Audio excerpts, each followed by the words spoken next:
everyone, welcome back to another episode of Webtech Tutorial. Today I'm going to be showing you how to change video quality on Amazon Prime. Watch the video till the end and don't forget to subscribe to our channel if you've not yet. Press the notification bell icon so that you'll never miss another upcoming upload from us. To change your video quality on Amazon Prime Video, first open up a web browser. Go to the URL box at the top and type in primevideo.com and press enter on your keyboard. Make sure to log into your Amazon Prime Video account. From the main homepage of Amazon Prime Video, go ahead and select a content you'd like to play. Give it a click and click on the play button. While you're watching your video, go to the upper right hand and you'll be able to see this options icon.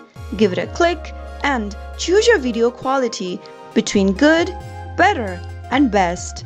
If you have enough data or if you have a speediest internet connection, you can choose the best option and watch your contents in a best quality. That is how you can easily change your video quality on Amazon Prime Video. I hope you found the video to be helpful. If it was, go ahead and give us a thumbs up. I'll be back soon with more videos like this. Thank you for watching.